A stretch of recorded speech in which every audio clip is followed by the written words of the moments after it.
Okay, we are live. Okay, thank you, Katie, for launching Facebook Live. And I want to welcome all of our attendees to Northwest Indiana Green Drinks this evening.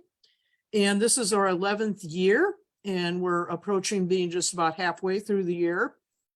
And I just really want to acknowledge all of our attendees, because without you, we would not be doing this. And I believe it's a really inspiring and uplifting time that we share together on Thursday evenings. And I know that I come away knowing a lot more. And the thing that really excites me are the relationships that are developed outside of these Zoom and Facebook Live meetings. That when we were talking prior to going live, so many people were saying, oh, I saw you here, I saw you there, we did this together, we're going to be doing this together. So I think that's really the beautiful thing that comes out of Northwest Indiana Green Drinks. So I'm going to announce our topic, which is what would you do to protect native wildlife? And before I forget, our sponsors are Northwest Indiana Green Drinks, Save the Dunes, and Katie Hobgood is the staff person who's the director of something. I'm not even going to try to say what things are anymore. It's not working too well for me today.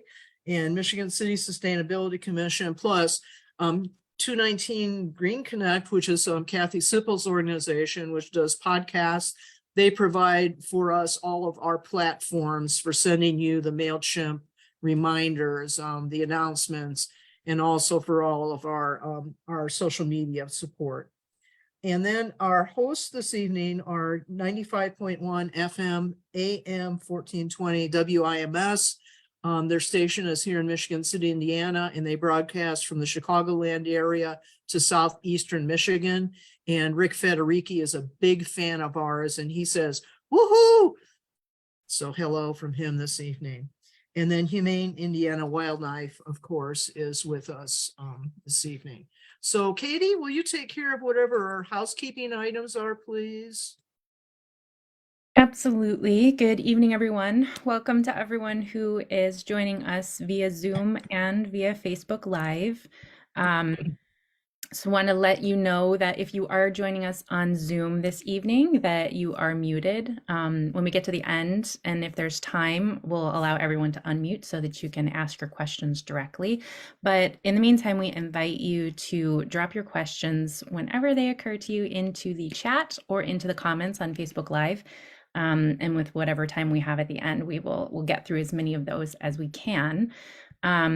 If you are on Zoom, once our presentation starts, we're going to ask you to turn off your camera so that our presenter screen is nice and big so that we can see all the amazing things she is going to be sharing with us. But this is being recorded, and so we encourage you to share the recording with your network and spread this really important information with everyone you know. The recording will live on the Save the Dunes Facebook page as well as our YouTube channel. And we share out those links directly in our monthly e-newsletter. So I'd encourage you to sign up for that on our website, which is savedunes.org. That's all of the housekeeping that I have, but I get the honor of introducing our speaker this evening because I've worked with Nicole, volunteered for Nicole for several years now. And just one of the best people I know. So I have a little bit of a bio here, and then I will turn it over. Nicole Harmon has been with Humane Indiana Wildlife for 7 years, spending 4 years as an animal care technician and lead educator, and 3 years as the center's director. Nicole holds permits through the Department of Natural Resources for wildlife rehabilitation, salvage, and special purpose education. She also holds permits with U.S. Fish and Wildlife Service for the rehabilitation of migratory birds and for education.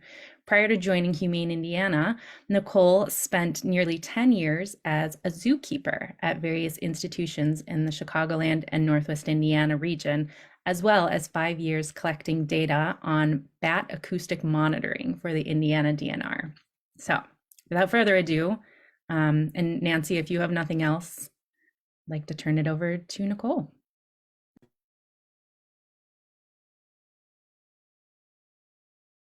All right, so thank you to everybody who's joining us tonight. I'm Nicole Harmon. I'm currently serving as the director of Humane Indiana Wildlife. Humane Indiana Wildlife plays a really unique role here in Northwest Indiana in that we serve as a wildlife rehabilitation center. We've been around since 2014, so 9 years now. I've had the privilege of working with the organization for 7 of those years. I came on when it was about a year and a half in. And at that time, when I first started, we were at the point of taking in maybe 1,000, 1,100 animals in a single season. And since then, we've just grown by leaps and bounds, and that is a wonderful thing.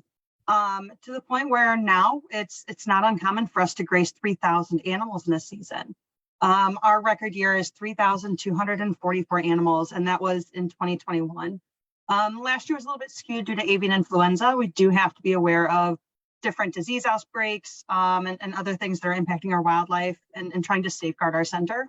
But we really wanted to focus tonight on how our community is involved and how our community can help our native wildlife, especially this time of year, because this time of year is very crucial for a lot of different species, because it is not only migratory season, where we've got a lot of birds traveling, thousands and thousands of birds traveling through our area, and it's baby season. So every species right now that is hanging out here for the summer is getting ready to build nests or laying eggs or having babies and moving around our community. And we know that in an area of Indiana that is so densely populated, where there's going to be a lot of conflict. And so part of our job, part of my job as an educator and as director, is to get ahead of some of these things and maybe prevent some of the animals from coming into our care that don't need to. And there's a lot of myths around there surrounding our native wildlife, certainly things that I grew up hearing. But now that I'm actually in the field, I'm like, people need to know this because we really are helping our wildlife. While rehabilitation centers and individual rehabilitators are a great second option, mom is always the best one. So we can do a lot to keep them keep those orphans with their parents. I would say any injured animal absolutely needs to go into the care of a rehabilitator. The Indiana DNR website is a wonderful resource for providing that list of all the rehabbers in the state. And we're sending people to that website link constantly. You just have to go to Google. You can type in Indiana DNR wildlife rehabilitators, and it'll give you a PDF document that lists all of us. It divides us up by county. It lists the animals that we take in, our addresses, our phone numbers, our individual names, so that you know who's closest to you. And you're not calling 50 people to see who takes in birds. You're calling the first person. It's a targeted list. And so that's a really helpful tool to have kind of in your back pocket, to have maybe pinned as a favorites in your phone to be able to get help. Now, again, that's for injured wildlife. And so when it comes to those babies, sometimes it is really hard to make those decisions. And so I have several different babies here from the rehab center that I want to talk about, because these are some of our highest intakes and ones that maybe don't need to come into care. And I really need to touch on that for our community, and we do it constantly. So the number one species that we get in at the rehab center every single season, every year that I've been here, has been eastern cottontails. Last year, we took in over 900 cottontails. And if we think of, the fact that we took in last year 2,400 animals, almost 2,500 animals, 900 is a very large percentage. And a lot of those could be avoided. The reason that cottontails come into our care is because they have conflicts with our domestic pets, whether they're cats or dogs. Conflicts with lawn equipment. I mean, you don't check your backyard and you go and you run your mower, and all of a sudden, like today, bunnies shoot out from a nest and scatter all over the place because they get scared by the noise. What do we do with that situation? Situations like finding crows who are predating the nest, which is a natural occurrence. What do we do? Do we interact with that? And then just finding them. Some people who find baby bunnies just in their backyard say, I haven't seen mom. These babies are clearly orphans, right? Mom's not sitting right directly on that nest. I have to bring them into care, and that's not true. So we're going to kind of go through each of those things and then move on to another species. So cottontail moms, probably some of the most crucial information to know. Cottontail moms only visit the nest twice a day, very early in the morning before sunrise and very late at night after dusk. And so it's a situation where if you have dogs, mom's not going to visit until you pulled your dogs in for that evening. She learns They're very observant animals. So if you go to bed, say at 10 o'clock at night, and that's the last time that you put your dog out to use the restroom to then come back in, she's going to come after that. She's going to wait until it's nice and quiet, till her babies are safe, till the scent of your dog has dissipated. Then she will go to the nest. When she is at her nest, she will go and she will stand directly over it. She will be there for less than 5 minutes, and then she'll take off again. You're not going to see her most often. If you do see her, consider yourself lucky, but I would certainly not take not seeing her as a sign that those are orphans. So then how do we make that judgment, right? So we found a nest in our backyard. We haven't seen mom. We're looking at those babies, and we're now concerned whether or not they're being fed. There are some ways that you can kind of bait that nest to see if mom's coming around. I've heard of people laying yarn across the nest or laying sticks across the nest. The kind of trick with that is that means that mom then has to disturb those things. But if she's gingerly walking across that nest, and those babies, they really do just kind of pop up out of the grass. If she just walks over and those babies pop up, they might not disturb the sticks enough, or they might not disturb the yarn, or something else might disturb it. I've heard people using flour, and I think that's a really great way to check, because mom's going to have to walk through that, right? So we put a nice ring of flour around that nest, and we can see whether or not something has tracked through. Again, it could be another animal. It could be a possum. It could be a raccoon. It could really be anything. I've had a lot of people actually using their Ring doorbells, which I think is genius, because I ask them, well, or I tell them, mom's not going to come around. And they're able to say, well, no, my Ring doorbell has shown me she hasn't come around in 2 days. This is perfect. That's the proof that we need. But those babies themselves can provide proof. And we're all have been raised, or at least the vast majority of people that I've spoken to have been raised being told you cannot touch wildlife, because the scent of a person on that animal will deter mom from coming back and caring for those babies. And that is just, it's blatantly false information. So you can handle a baby bunny, you can handle a baby squirrel, you can handle a baby robin, baby chipmunk, it doesn't matter. Their mothers will still take them back. Baby bunnies, the recommendation for really not handling them is because of their stress level. They tend to stress very easily. They can suffer from heart attacks due to stressful situations. So I do discourage handling as much as possible, especially not by children. But it is okay to handle that animal to be able to tell whether or not they're healthy. So I actually have some of my babies with me here, sitting with me on my desk, to be able to use them to kind of show you what I mean. I've got baby bunnies here who came in today. One was kidnapped. So the family had dogs in the backyard and cats in the neighborhood. And with concern that something may happen in the future, the babies were pulled from the nest. We never know what's going to happen. So it's hard to say. There's different things that we can do to protect that nest, but a hawk could just as easily, or a crow could just as easily get those babies. It's never a good reason to pull those babies from the nest. There's always a lot of different things that we can do, and I'll talk about that as well. But this is the bunny that we got in, who's nice and healthy. So I'll hold him up to the camera. You can see she's nice and plump. She's nice and plump here for everybody to be able to see. She's got a nice round belly. You can kind of see along the sides how it kind of pokes out, pudges out. She almost looks like a little stress ball. When we pinch the nape of her fur, it snaps back down. And so we don't have to worry about thinking that she's dehydrated. This is a bunny who's a nice, healthy size, a nice, healthy weight.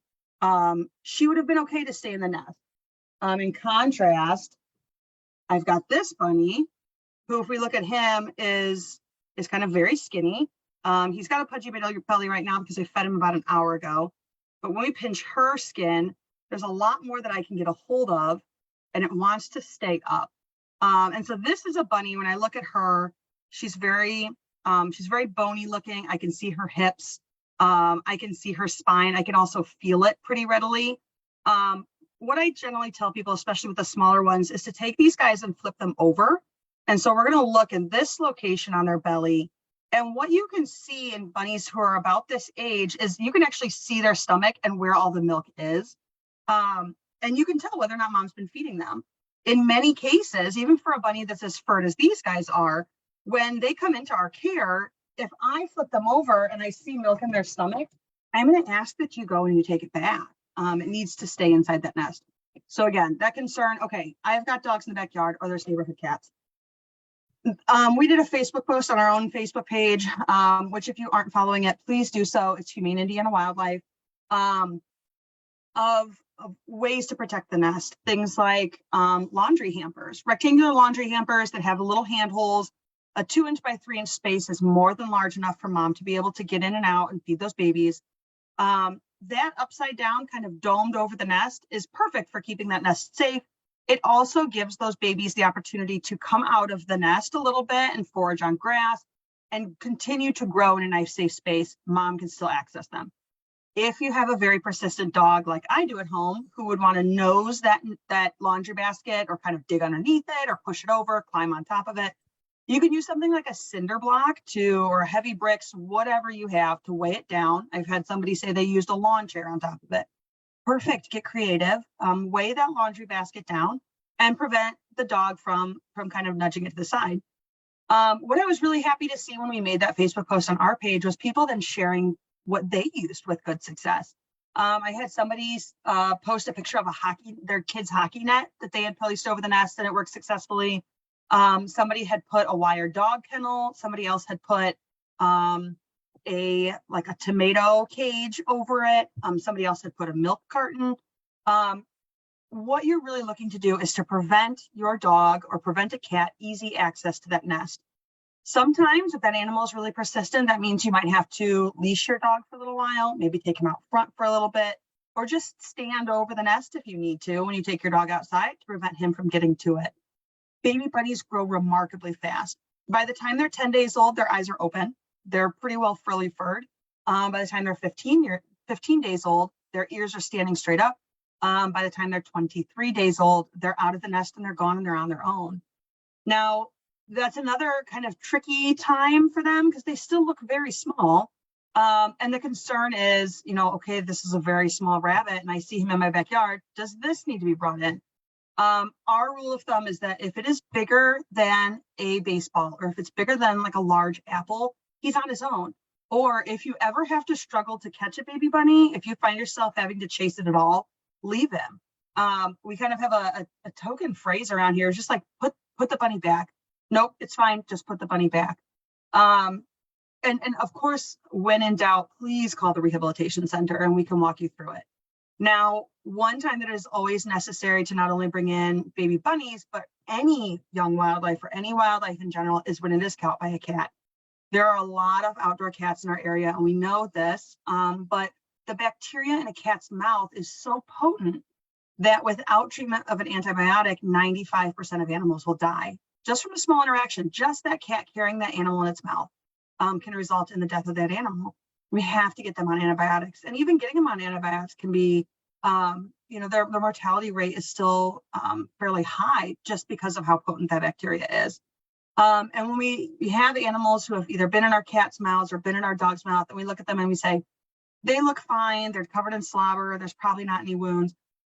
Very often there still are very small punctures that we're not seeing, or at the very least, there's bruising. Bringing them here to the rehabilitation center, we're able to get them on the necessary antibiotics. We're able to get them on anti-inflammatory and pain medication. We give them physical exams, and then we raise them here. Like I said, when in doubt, it's always important to call the rehabilitation center. Some of the other young wildlife that we see coming in right now in pretty high numbers, and especially after storms, is going to be young squirrels. As squirrels start to leave the nest or they start to kind of move around, they can accidentally fall out of trees. They can be knocked out of trees. Maybe the tree is blown down in a storm. Mom can always take those babies back. Sometimes I talk to people who have removed trees and their response is that, I don't know how that's, their response is that, if we have the babies in our hands and we picked it up, we've touched it, and we've cut down the tree that had the nest in it, surely mom's not going to take it back. There's nowhere to raise the babies. What's important to remember is that squirrels can have anywhere between 4 and 7 nests, and they won't all be in the same tree. So if we remove one, she still has backup ones to go to. And it's actually pretty cool the way it's kind of strategically placed. Each nest has its own different purpose. She's going to have a nest that she had her babies in. She's going to have a nest where she's rearing the babies. She'll have a nest that acts as food storage, one that acts as a latrine. So all these nests serve a different purpose, but they can all be utilized by her. We have to give her the opportunity to get that baby back. So one of the most important things in trying to reunite babies is we have to get them up off the ground. A squirrel coming down onto the ground is taking a very big risk. They don't necessarily want to be on the ground. They're always very cautious in that space, especially if there's a baby down there who's already serving as a target for a predator. So one of the best ways that we can help that situation is actually getting those babies high up off the ground as far as we can. So, if it was my house, for example, my kids are always eating strawberries. I've got berry baskets all over the place, or little kids' pails. I'm going to take something that is going to be plastic, something that's not going to get sopping wet and disintegrate, say it's raining or something like that. I'm going to drill holes in the bottom because, again, we don't want it to hold water. And then I'm going to take it, put the baby inside on top of a towel, and I'm going to put it as high up into the tree as I can. That might only be 5 or 6 feet up in the air. That might be, I might be able to get a step stool and maybe it's 8 feet up in the air. Whatever that ends up being, it's at least up off the ground. Predators aren't going to be, as numerous in that space. And we're going to want to get those babies as close to mom as we can. It's also very important not to feed those babies. We don't want to feed our baby squirrels. We certainly don't want to feed baby bunnies. If you go on Google and you look up what you feed any of those, it's going to tell you kitten formula. And what ends up happening is that when we get those babies into our care who have been fed kitten formula, their gut bacteria is just absolutely destroyed, and those babies are horrendously sick. I would much, much rather tend to a baby animal who is a little bit dehydrated and hungry than one who is being fed something that is inappropriate, and now their stomachs are just all messed up and they're really not feeling good. And now they're even more dehydrated because maybe they have loose stool. And so we've kind of made the problem worse accidentally because we're trying to do the right thing, right? So the best thing to do is to not feed them. So we're not feeding that baby, we're getting them up off the ground. We need to keep him warm. A baby who's cold is going to be reserving as much energy as he can, and he's going to stay quiet. A quiet baby is not calling for mom. I need him to call for mom. And so, unlike what we were all told growing up, don't handle wildlife. You're going to call me and I'm going to tell you, you're going to take that baby and you're going to rub him between your hands until he starts screaming. Once that baby starts screaming, we're going to get him back up in that nest. Mom's going to hear his call and hopefully she comes down. Now, I've talked to people who have said to me, I did all those things. I had a hot water bottle for that baby, or I had a sock that was full of rice and microwave for that baby. He was kept nice and warm. I didn't feed him. He was crying for mom. And mom never came back. And I asked them where they were in that situation. Well, I had set up a chair in my backyard and I was watching the whole thing to make sure mom came down. Well, our wildlife see us as predators. Mom sees you as a predator. So she's not going to come down for that baby if you're standing right there watching over it. We have to excuse ourselves in the situation. We've got to go back in the house. We have to give her that opportunity. Check back 3-4 hours later. Check back 5 hours later. If it's not raining and it's a nice warm day, we can leave that baby out there. Maybe go out there every once in a while and make it cry if we have to. But it's definitely not something that we can babysit from a close distance or while something else is going on. We cannot expect mom to come down if we're having a barbecue with friends over. We can't expect mom to come down if we're in the backyard gardening with our dogs right there. She's just not going to do it because she's thinking about her own safety too. So we've done all of those things. Hopefully mom comes down. When she doesn't come down, we are an option to be able to take them in. We see 4 different species of tree squirrels here. So this is a young eastern gray squirrel. She was truly orphaned. She came in, she was covered in fleas. That's kind of another thing that's really important to remember. When you have babies who do come out of nests, if their muzzle, their nose and their mouth has a little bit of blood on it, maybe they've suffered a concussion. If we flip them over and they look at their bellies, which are usually white, and we see external parasites on them like fleas, those need to come into care because mom in the nest will be feeding those babies. If mom is not in the nest, or if that nest is compromised and she's not feeding those babies or she's not tending to anybody, then external parasites start to take over and those babies actually end up being anemic. So this is the size baby that is typically coming in right now. You can kind of see I pinched the back of his neck. He's been with us for a number of days now. He's not dehydrated anymore. And in the same way that we can tell whether or not we're dehydrated, you pinch your skin and it kind of snaps back. that's what we're looking for in all of our wildlife, is whether or not that skin snaps back. Now, another way that we can kind of age our squirrels is the size of this tail. I have a lot of people who call and will try to, provide me with a week's age for the baby squirrels that they found on Facebook. What I'm looking for are whether or not their eyes are open and how bushy that tail is. Because there is a time during the lives of these squirrels where I expect them to be on the ground. I expect them to be starting to investigate things, and they're kind of running around and they're playing, and they're adolescents and they're naive, and that's okay for them to be curious. But sometimes we have to teach them, right? If you have a young squirrel who can climb up and down the tree and he's just having a grand old time in your backyard and he wanders up to you, that does not necessarily mean that he is an orphan. We need to teach him, right? Okay, shoo, back up the tree. You need to get away from me. There's a dog in the backyard. Sometimes those are the things that need done, as opposed to, oh, I'm going to snatch him up and, oh, now I have to feed him because he looks like he's hungry. He's coming to me for help. That's not necessarily what's going on. I can almost guarantee that's certainly not what's going on. These guys don't necessarily seek out people for assistance. Again, our wildlife see us as predators.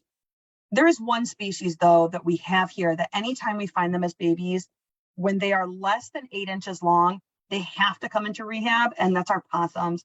Virginia possums very quickly became one of my favorite species here at the center. And we take in about 500 a year. They're wonderful for our environment.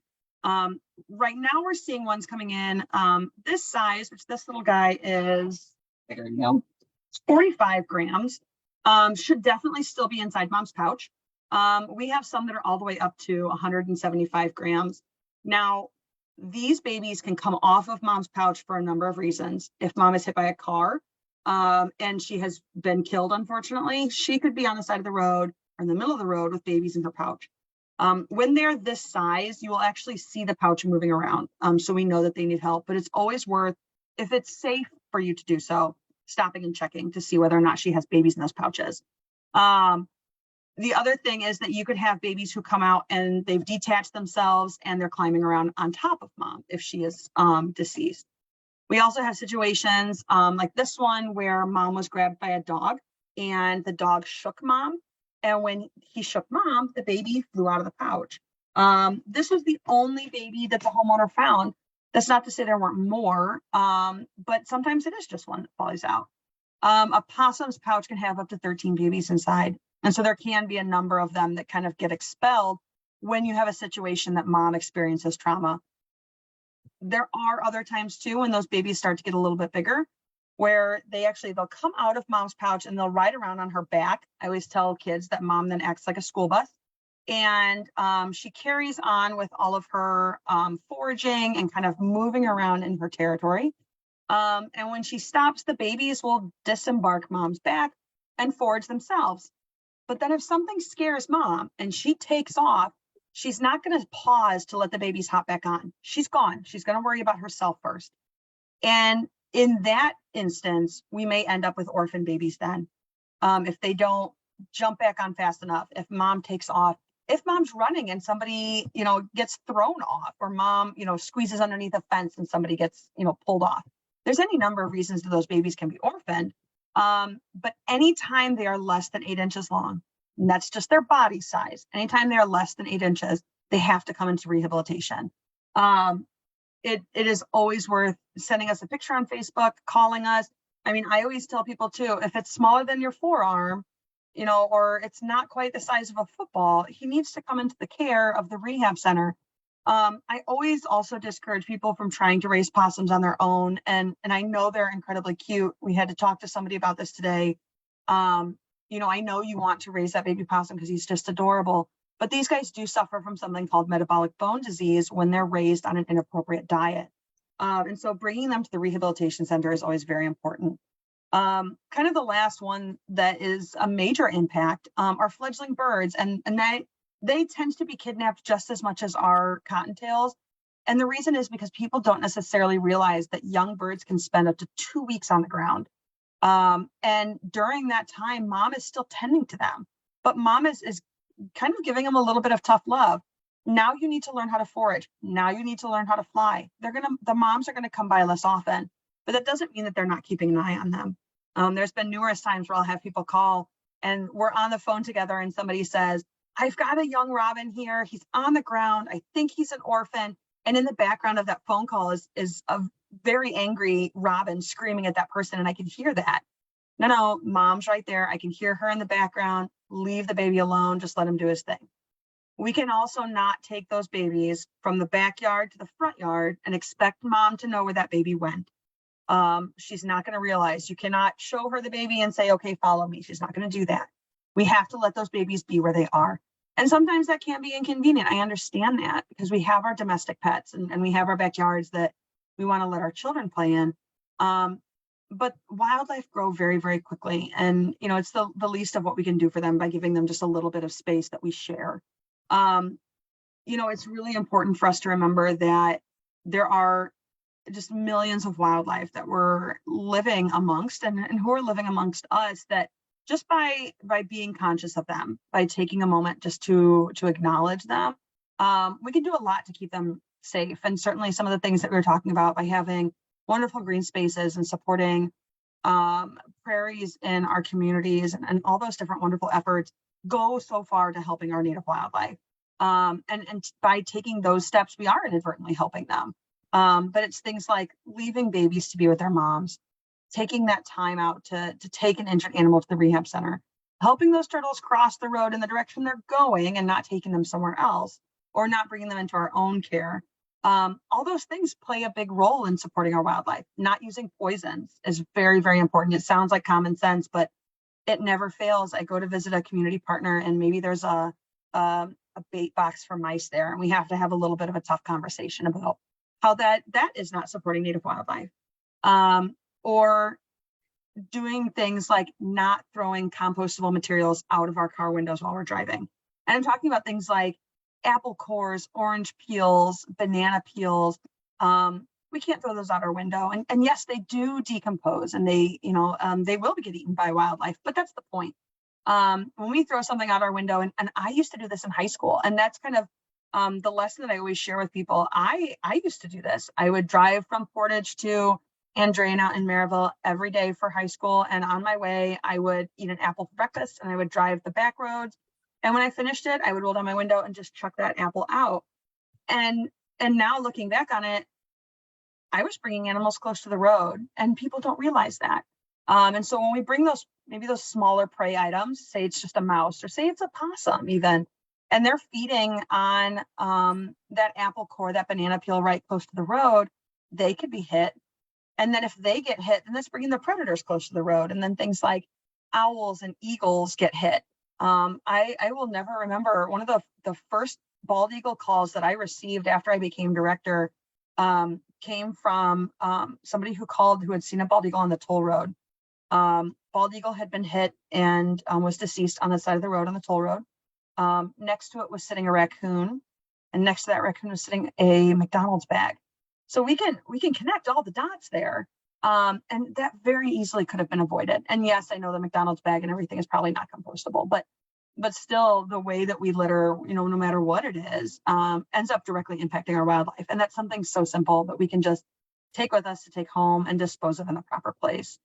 The rehab center has staff here every single day of the week from 8 a.m. to 4 p.m. We are entering our busy season, so our phone is ringing off the hook, as you guys heard. It's ringing after hours. It's already blinking with 3 voicemails for tomorrow morning. I also manage the Facebook page. And so if somebody messages us on Facebook after hours, I see it, and then I will manage those situations the best as I can until the morning. So it's pretty easy to get a hold of us. If you leave a voicemail, we'll call back within a matter of an hour or two. We do ask for understanding this time of year, as it is kind of crazy. We are also not able to do pickups. I would love the opportunity to be able to do pickups. And there are some people in our community who are wonderful and will transport animals for us. But I have a staff of 3 full-time people and 2 part-time people. There are some days where we're taking in over 100 patients, whether they're injured or orphaned, and we cover 27 counties for animals coming into our care. There's just no way for us to be able to go out and pick up all of these animals throughout our community. I would love to be able to do that. But as a nonprofit, we just don't have that resource. But our community is amazing, and I can't stress that enough. We have a wonderful community who supports our wildlife. 3,000, animals every single year brought to us by members of our community. It is a free service. There is no charge to drop off a wild animal here. And I know that makes a difference for people. It's not going to cost you a vet bill to drop off an animal, and you're not going to be here forever either. You'll come to the rehab center, you'll call to let us know that you're here. We'll ask your contact information, where you found the animal, and then you'll hand the animal over and you're free to go. One of my favorite things now that we've started doing is actually giving people a little intake card to take home, the size of a business card. And it has what type of animal you brought me and its intake number. And I'm going to encourage you to call me back. Call me and find out how your animal's doing. Maybe you were late for work. Maybe, see, phone's ringing again. Maybe your child was late to school. Maybe you stopped and are now having to do groceries a little bit later. You've changed something in your plan to be able to take these wild animals into the rehabilitation center. And I want you to check up on them if you want. You're more than welcome to call, and I'll give you an honest answer. If that animal is now on antibiotics because your cat got it, I'll tell you. And I'll tell you how to avoid that in the future. If the animal passed away, I'll let you know. If the animal had to be euthanized, I'll let you know that too, and I'll tell you why. I have no problem explaining what's going on with the animals at the center, because I want people to know in the community that we are here as a resource, and that our goal is to get the animals back out into the wild. And we have a 57% success rate, which is really exciting, that we've been able to get up to that point. But it'll continue to progress as we have further support for our community, as we're further able to kind of learn new skills and bring in new tools to be able to care for all of our wildlife. So I'm always very appreciative of efforts like this to be able to talk about and share our mission with our community, so that more people know even just those little things about the very few species that I talked about. I take in over 150 species a year, and all I really talked about was 4 of them. But that goes a very far way to helping support the most commonly found native wildlife here in our area. So I think at this point, I have like 15 minutes left. I know there were some kind of end of the day things, and then some, if anybody had any questions, I'd love to kind of open it up to that.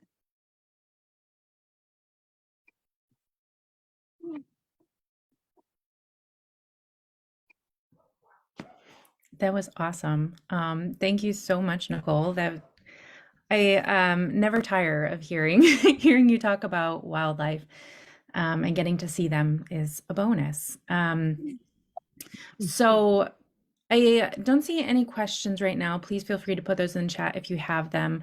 One question that I have, I know you can't talk about every species, but we have just so many deer in our area, and I know that they're kind of an interesting case. I wonder if you could share just a little bit of detail about that. So deer are, it's kind of complex when it comes to deer, right? Because we do live in a very densely populated area with multiple different species who have learned really easily or really well to adapt to living around people. Deer being one of those. It's no different for raccoons. It's no different from coyotes. With that are different ways of managing them, right? So you have some places who just kind of let things go, and what ends up happening is the population gets really high, and as a result, some of the native plant species suffer, because those are the species of plants the deer are going to eat, which allows invasive species to then take over, and you then have an invasive species plant problem. Or you could have disease set in that herd because they're sitting on top of one another, and there's far too many of them. It's a natural process. We see that in raccoons too. When you have too many raccoons, you end up with distemper outbreaks. You end up with rabies outbreaks in different states, and so disease can set in. And so there is a balance to maintaining a healthy herd and a healthy number for the acreage that you have. Now, the management plan can be really difficult, and it's hard to sit here and say, okay, we have to call a certain number. That is a typical route that can be taken, is that they'll say, okay, our estimated population size is X. We believe that this property can sustain Y. We need to get down to this number. And it's very calculated. And there's a lot of, here's what you're allowed to take. Here's what needs to be taken first. And the whole goal of that is to sustain everything at a healthy level. It's not just for that. I mean, it's not just for the environment as a whole, but it can be for that ecosystem, and it's for that deer herd as well. They could very easily get out of control and then have disease set in. So one of the most important things I think to remember when it comes to deer is that we shouldn't be feeding them, because there's plenty of stuff out there for them to find on their own. And they don't have predators, really. We are the #1 predator for deer. An adult coyote is going to think twice about going after an adult deer, right? A fawn, sure, but that's a natural process. An injured adult deer, sure, I could see a coyote going after that, but generally speaking, they don't have any predators that they're dealing with, so their numbers get really high. We don't have to feed them. You end up with situations where we're bringing them too close to our homes. Now we're increasing the likelihood of them hitting cars. I've talked to people who have ended up with deer inside their garages because they were feeding them in the backyard and they accidentally left their garage open in the front yard and the deer got in. I mean, so there's any number of different issues that are caused by feeding deer. So we always tell people not to feed wildlife. There's plenty of food out there for them, deer included. Is that going to answer some of that? It's a tricky situation. Nicole, if I could ask for a point of clarification, I understand that none of the wildlife rehabbers actually take deer in to work with them. Is that correct? So that's a complicated question too. So we take in fawns, and legally we are allowed to take in, it just says deer. I do not know personally, and I could be wrong, I do not know any rehabilitators who take in deer past weaning age. And the reason for that being that once they get to be that size, you're looking at a 60, 70, 80 pound animal at minimum. Even those really young ones are very, very heavy. And they are very flighty. And then at that point pose a very large risk to themselves, but then also to us as well. So they're hard to be able to handle and to medicate. You know, they don't want to sit down. Their legs are very fragile. So, you know, I think of, you know, the enclosure space that I have here. If I put a deer in that enclosure space who's not feeling well, we're going to get to the point where you are feeling well, but you're still going to be scared of me. So as I approach you to feed you, to give you water, maybe to give you meds, you're going to panic. And when they panic, they bolt. And now you're going to re-injure yourself. So fawns, yes, we take in fawns. I do not raise them here because we do have 28 acres, but we have neighbors and we do have neighbors who hunt. So we have a partnership with another rehabilitator who sends them, like we send them further south, but all the rehabbers I know, they take in fawns up until weaning age. Thank you. Yeah, of course. Nancy, do we have time for a couple more questions? We've had some come in. Yes. Side of the road that's obviously hit by a car. Quickly, if they're not like really long, complicated ones. Yeah. How often are they actually going to survive, and what to do to check? So Phyllis asked if we have deer who's hit on the side of the road. Deer can do tremendously well on 3 legs. When they have open wounds, that's when we start to worry.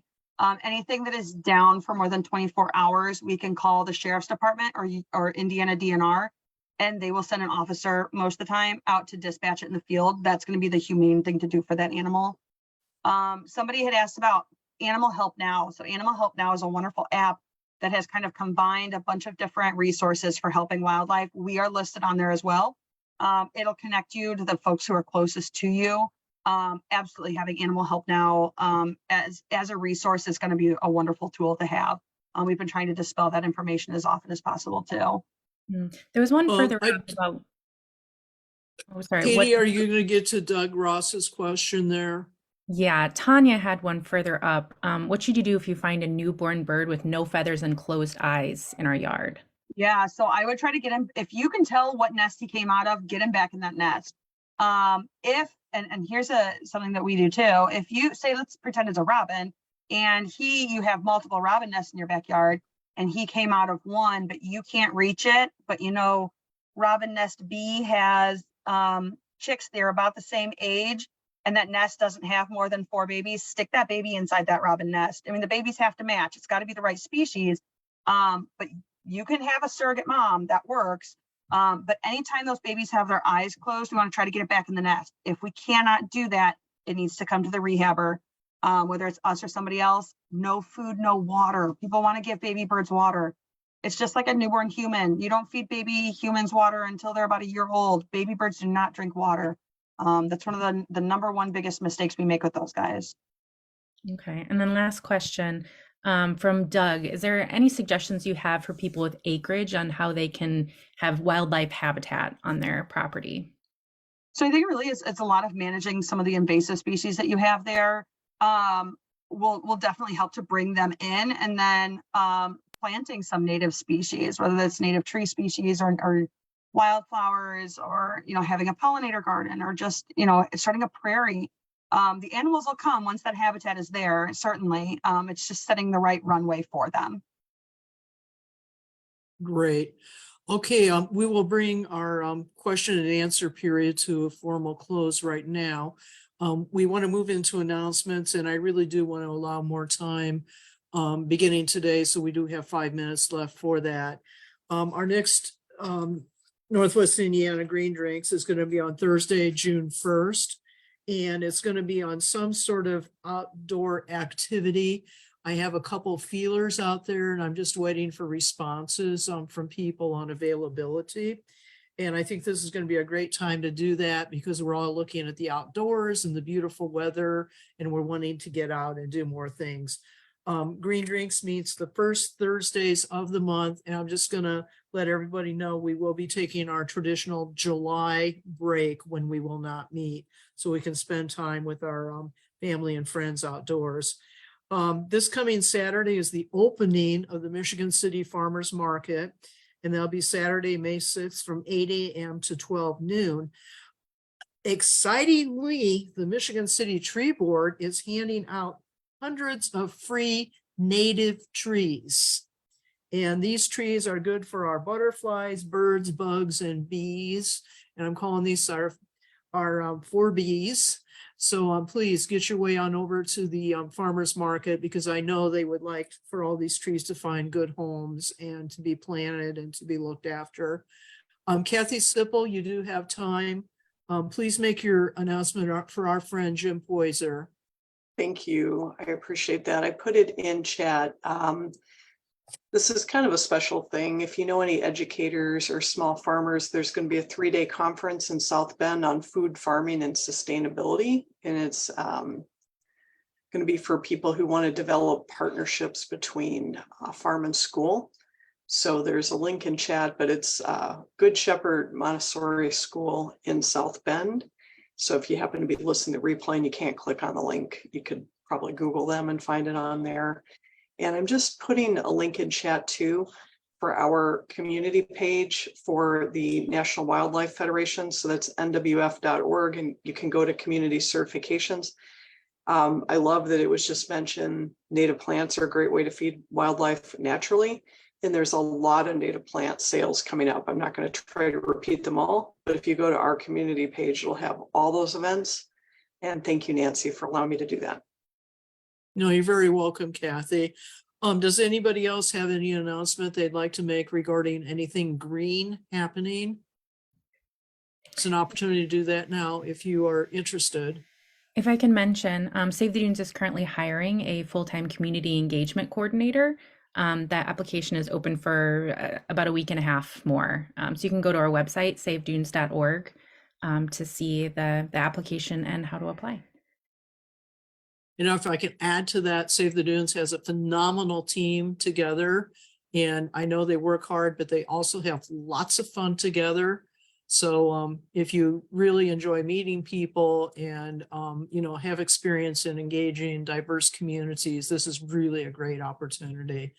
So please apply. Okay, Nicole, this has been so eye-opening for me. And I'm sure it has been for a lot of our attendees today. I think I knew the tip of the iceberg, and now I know what's under the water, so to speak. So this is just information that everybody really needs to know about, because I just watch on Facebook, everybody will say, oh, I found this, blah, blah, blah. And, really a lot of these animals have not been abandoned. It's, you need to know the habits of the parents and, you know, if they're taking care of them or not. That's what's most important. So that was eye-opening for me, you know, how many times they actually come to look after the baby bunnies. 2 times, that's it per day. Yeah. So that's great information. And you're welcome to come back anytime. I've really enjoyed having you today. Awesome. And Thank you. as Katie said, the Facebook Live video will be available within a few hours on Save the Dunes Facebook page. And then Katie will post the whole presentation on Save the Dunes subscription page on YouTube. So, you know, if you have friends that missed it, let them know. They have 2 ways to be able to enjoy the presentation and also obtain a lot of really valuable information on how we can be great partners with our native wildlife. So, Katie, do you have anything else? No, that is all. Thank you all so much for joining us. Hope you have a great evening. Yeah. Bye-bye, everybody. Have a great evening, everybody. And a great weekend too. Yes.